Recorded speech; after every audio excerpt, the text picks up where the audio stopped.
Good morning from WKYT News. I'm Bill Bryant. We welcome you to Kentucky Newsmakers. Later, a look at the horror and resilience in Louisville after this week's deadly mass shooting. But first, our Campaign 2023 coverage continues as we interview Republican candidate for governor, former United Nations Ambassador Kelly Craft. With just a month to go before the primary, the campaign trail is hot. Craft has far outspent her opponents, running an array of ads on different topics. She and Attorney General Daniel Cameron have sparred, questioning each other's conservative credentials a few times. Craft is also the only major candidate who has named a running mate before the primary, State Senator Max Wise of Campbellsville. Why is Craft running? What does she think she could accomplish as governor of the Commonwealth? Ambassador Craft is with us, and we welcome you. Thanks for coming in. Thank you. Thank you for having me. Let's do a wide open question first. Tell us about your background and why you decided that you want to be governor of the Commonwealth. You know, Bill, I'm from Barron County, and I grew up on a farm. My father was a veterinarian, a veteran and a farmer. My mom was a home economics teacher and a stay-at-home mom. And you know, it's in my family, as in most families, the most important piece of furniture was the kitchen table. And that's where I learned from watching my mom and dad, a hard work ethic.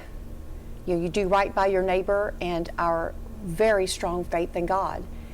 And I firmly believe that it was those qualities and the time that I spent, you know, tirelessly working to make sure that we elected Donald Trump. That's why he appointed me to be the first female ambassador to Canada, hopefully not the last female, where I negotiated the largest trade deal in America, United States-Mexico-Canada agreement. And then when Ambassador Nikki Haley resigned, he appointed me to the UN, which is where I helped negotiate the Abraham Accords for Israel, and also stood up to the Chinese Communist Party. So I realized, especially when I was, negotiating the trade agreement, that the benefits that being able to create hundreds of thousands of jobs for the United States, preventing jobs from going into China and to Mexico, but it also allowed me to create jobs for Kentuckians, thousands of jobs, and to protect our family farms, because it was so important before COVID with this agreement. It allowed our family farms and our manufacturing industry to be on a level playing field and to have that digital. It was mostly a digital upgrade. With former President Trump having appointed you twice to positions, were you disappointed you did not get his endorsement in this race? He didn't have to make a choice because I wasn't in the race. And there was no one who worked as hard as Joe and Kelly Craft to make certain that he was elected the first time, and then again worked tirelessly for him. And that's the reason he saw that work ethic that he appointed me to take on, to rip up NAFTA. He ran on that, Bill, you remember? Yeah. And he needed somebody that he knew that could sit across the table and protect American interest, and of course, Kentucky. You got in the race after he had endorsed Cameron. Absolutely. Yeah. What a tough week this has been in Kentucky. The Louisville mass shooting, it has put the state in the national headlines, as you know, and renewed debates about how to prevent tragedies like that moving forward. In Tennessee, the Governor Bill Lee issued an executive order. He's tightening up some of the background checks, and he is now pushing for a red flag law in Tennessee. That would allow authorities to take guns away from someone who's deemed to be a danger to themselves or others. Would you support a similar move in Kentucky? You know what I support, Bill, is I support making certain that the laws that are on the books, that we adhere to those. And that we also really focus on mental health issues. We have a mental health crisis in the state of Kentucky.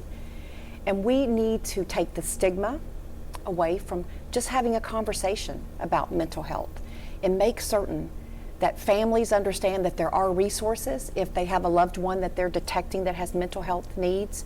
We need to make certain that we have mental health care, not only in our school system, but in business offices, and in the hospitals, because we have so many young adults, especially because of this shutdown from COVID, that are now feeling unstable. Would you say red flag laws would be a non-starter in Kentucky? I am not going to touch the Second Amendment. That is part of our constitutional rights, and I'm not going to touch that. But what I am going to be focusing on is making certain that our law enforcement also has all the necessary resources, because they too have been affected by what they have seen. I mean, and you and I both know, our law enforcement were there within 3 minutes.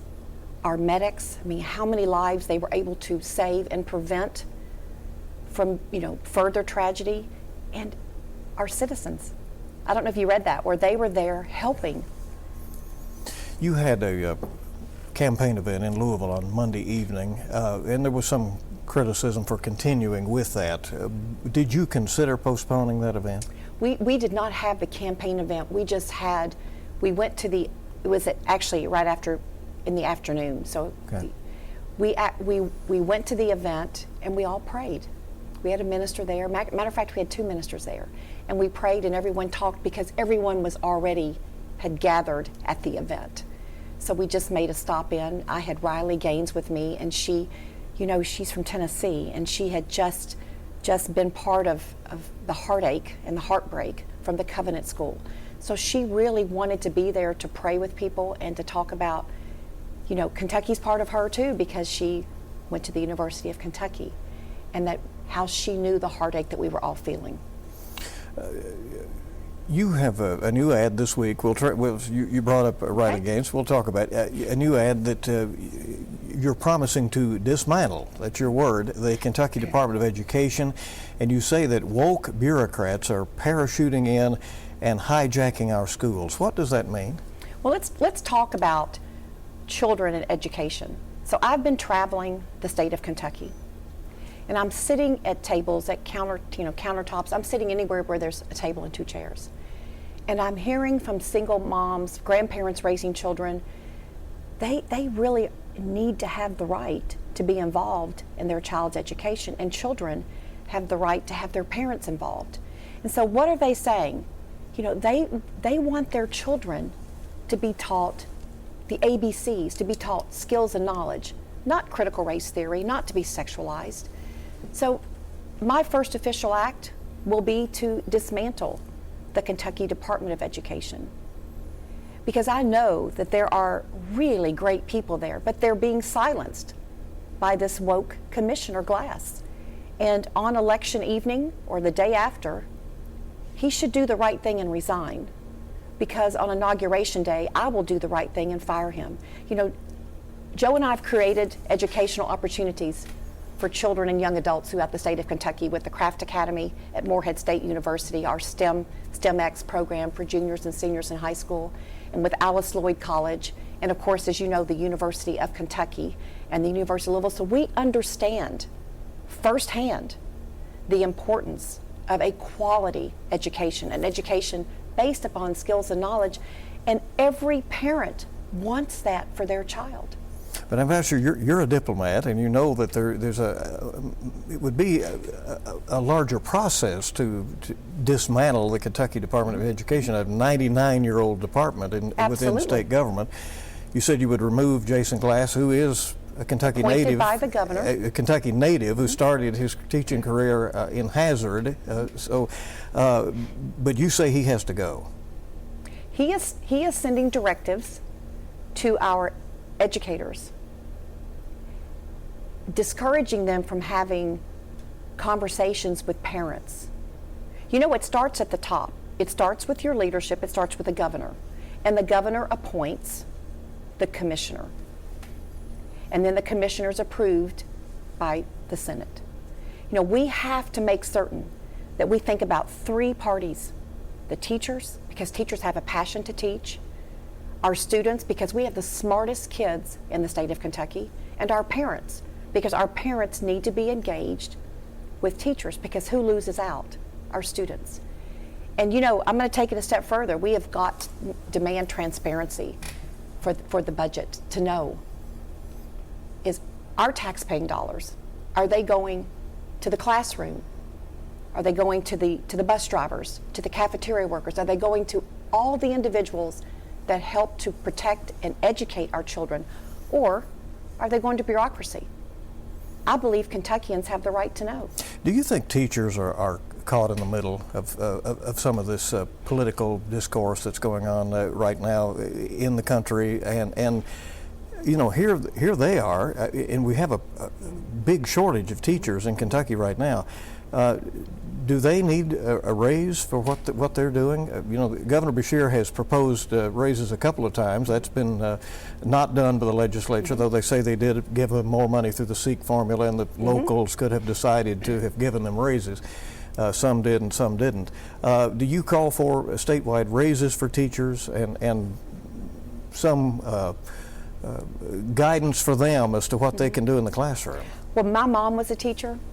So, I come from a family of educators, and as you know, how we have created different opportunities for young adults to learn in the state of Kentucky. Teachers have a passion to teach. Teachers should not be caught in they should not be politicized. Our children deserve to learn, but they deserve to have a quality education based on skills and knowledge. We don't need to talk about a teacher's raise on an election year.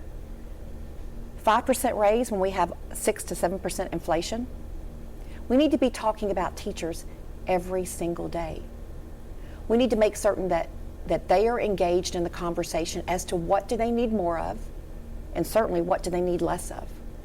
And I know from meeting with teachers, I have teacher roundtables frequently, that they also are concerned that children are different. Each child is different. How are we going to meet the needs of each child's education, their learning skills? We need to offer, more than just traditional school. We need to have charter schools, which are a form of traditional schools. We need to have vouchers. We need to be able to have school choice, educational freedom. And I'm going to be a governor that whatever we can do to make certain that our teachers are given the liberty to teach and our students can reach their full potential. Ambassador, Kentucky has a near total abortion ban, as you know, no exceptions for rape or incest. Some Republicans wanted to consider some exceptions during this previous legislative session. They did not get around to that. Do you support some exceptions? Bill, I am pro-life, and I have exceptions. The life of the mother, and rape and incest. And I think we need to take this further. We have to make certain that this young mother, this pregnant mother, is taken care of during her pregnancy and then after her pregnancy. And we have to place babies with loving families, which is the foster care system and adoption. I have met with foster care parents. I met with a mom and a dad in Louisville that has several children that they have provided a loving home, a loving family. And they would love to have one more, but they can't because they have reach the limit. Why not? Because they need to be able to have as many because they're providing a loving atmosphere. Same with adoption. We have got to make it easier for parents who really desire to have a child and to provide them with a loving, stable home, the opportunity to adopt. So there's a lot of areas in being pro-life that you have to make certain that these children are taken care of. With Kelly Craft, Republican candidate for governor, former United Nations ambassador, and Kentucky native, and we're back on Kentucky Newsmakers in just a moment with more.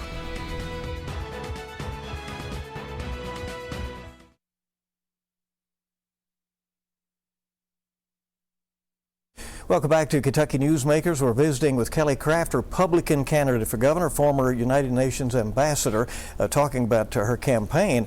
Let's talk about Kentucky's economy. We have a lot of open jobs in Kentucky right now as the businesses are trying to find qualified candidates. Part of that's our geography, of course. We have lowered the income tax and provided a lot of incentives for business. What else would you want to do to improve Kentucky's economy? Well, let's talk about our workforce participation. As a family, we have created thousands of jobs, as you know, in the coal industry, and then jobs that are, the supply chain around the coal industry. So I understand the importance of creating jobs. I also understand Kentucky has some of the best workers because I negotiated USMCA and brought thousands of jobs to the state of Kentucky. So what we have to do is make certain that our young adults, that when they graduate, that they graduate with skills and knowledge to be able to be placed into our workforce. Because when I speak to technical school programs, what they need is to be paired with businesses to know what are your needs, what job openings do you have. Let's make certain that these young adults graduate with that skill. I want when you graduate, or when you're a freshman in high school, that you're introduced to different pathways for higher education, whether it's a community college, whether it's a four-year college degree, a technical school, a trade certification, so that when you make that decision, we're going to celebrate your acceptance into a technical school as if you have a UK basketball scholarship. So we want to make certain that these young adults have a choice when they're a senior. You have indicated you would have handled the pandemic differently. Governor Beshear said that he did the early closures and bans on mass gatherings to save lives at a time when we had no, at that time, vaccine. Also at that time there was clearly a lot of community spread going on. You have said you would not have handled it the way he did. Well, I certainly would not have shut down after we found out and knew that this was really not helping. We should have never shut down our schools, and we are now just beginning to see the loss of learning, the mental health, problems that we're having with our children. Not even in the beginning? In the beginning, no one knew what to do, and we were following the directives from Washington. So in the beginning, we were all, okay, what exactly is this? Because as you well know, coming from the Chinese Communist Party, we were not being told the truth. So in the beginning, we were all grasping. But we should never shut down our schools, because this is where children went for stability. A lot of these children, that's the only stability that they had. And if you look at our drug problem and how that increased because of our shutdown, we have a fentanyl crisis in the state of Kentucky. And we have to do something about that. 6 overdoses a day is what has been found in studies, a challenge. Bill, I'm meeting with people every day, and I have not met with one family that has not felt the pain from drugs. And I went down to the border. I went down there so I could see it for myself. It is easier to get across that border than it is to get into a UK basketball game. Human trafficking, what you see coming across that border are young boys and girls. So not only do we have fentanyl being brought in that are killing thousands, hundreds of thousands of Americans and thousands of Kentuckians, we have human trafficking. And I will tell you, I've had addiction in my family. I had that empty chair, and I thank God every day that my empty chair, that she is fine, and she's a fabulous young woman. But not everyone's so lucky. And we have to make certain that our law enforcement has all the necessary resources, and that when they make an arrest, that person is not out on cashless bail, or they're not just slapped on the wrist. And when they go before a judge, they are going to serve out their sentence. And I'm going to tell you, if a drug dealer or a drug trafficker causes the life of a Kentuckian, in my mind, that's the death penalty. About 30 seconds left. You are the only major candidate who has named a running mate, State Senator Max Wise. Why did you want to do that early on? Again, just I have to say, I watched Max. I watched how he works so well with our legislators. I mean, he has a great relationship. He is a results-driven leader. He is a man of integrity. He is a family man, a man of faith. I knew his wife's family. I know their integrity. I know their values. And I want someone that is going to be results-driven leader and has the same outlook, that we're going to raise the bar high for Kentucky. And every single day, we're not going to be in Frankfurt, we're going to be out working with Kentuckians. Kelly Craft, thank you very much. I know you're off to another campaign stop. Thank you. We appreciate you being here. Thanks. Stay with us. We'll be back with a look at what a tough week this has been in Louisville in just a moment.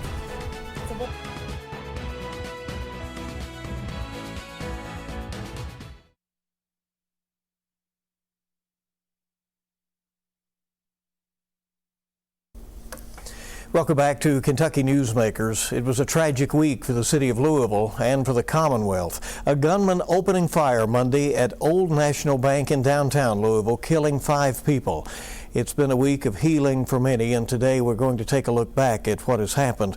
We do want to make note that you may find some of what we're about to show you disturbing. Just all units, just be advised, shots are being fired at this time, shots fired. We're at 324 East Main Street, and we see a cop down. Yes, ma'am. We are. From our condo. Okay. We are aware of it. We've got an active shooter at the bank there. I know who it is. He's probably 6 feet tall. He's a young male. How do you know the person? He works with us. I think he's never hurt anyone. He's a really good kid. Please don't come up to him. Okay, he said he was headed to the Old National Bank. Did he say what he was going to do there? I don't know. I don't know anything. We don't even own a gun. I don't want you to go to the location. We have a situation that's going on down there right now. We've already had calls from other people, and I do not need you to go to the location at this time, okay? It's dangerous there. You've had calls from other people, so he's already there? Today is a tragic day in Louisville and for the entire Commonwealth of Kentucky. Acts of violence like this hurt. They tear at the fabric of who we are. Tommy Elliott, 63 years of age. Jim Tutt, 64 years of age. Josh Barrett, 40 years of age. And Juliana Farmer. My mom was the sweetest person, loving person, a smile that lit up the room. Deanna Eckert passed. She was 57 years old. She was an employee of Old National Bank.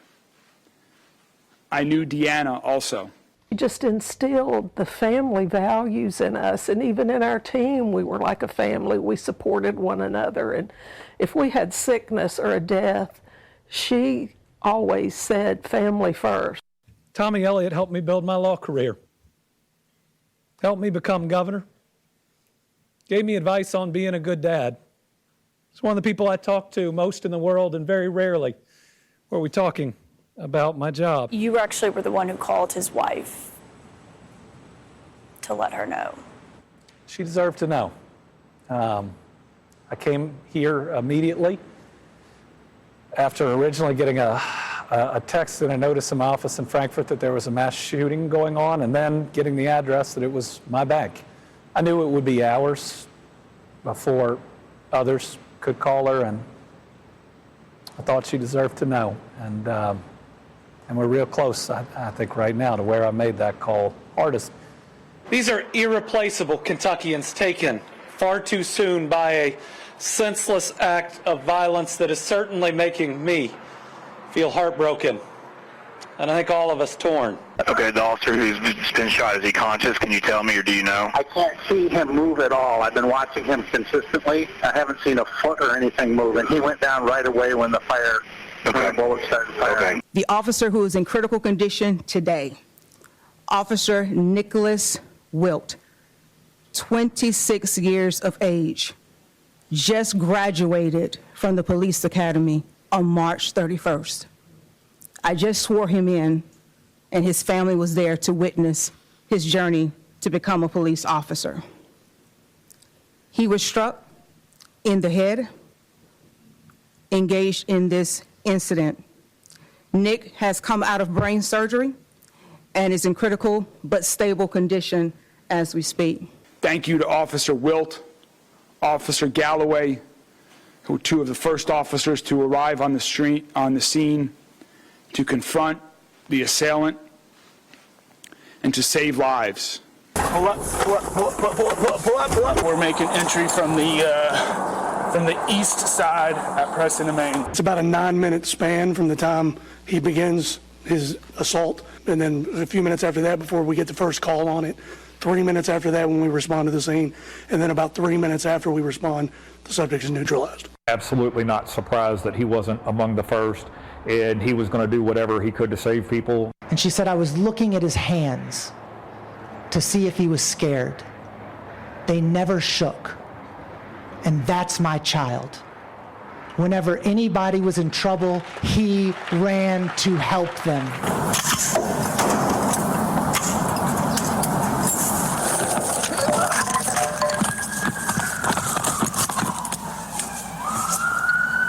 The shooter has an angle on that officer. We need to get up there. I don't know where he's at. The glass is blocking him. I think I got him down. I think he's down. Yank the officer off now. Yank him down the stairs.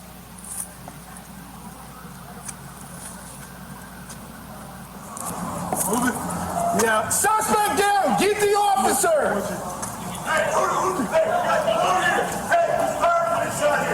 Huh? He was fired from inside there. I know. He's down. Get the officer.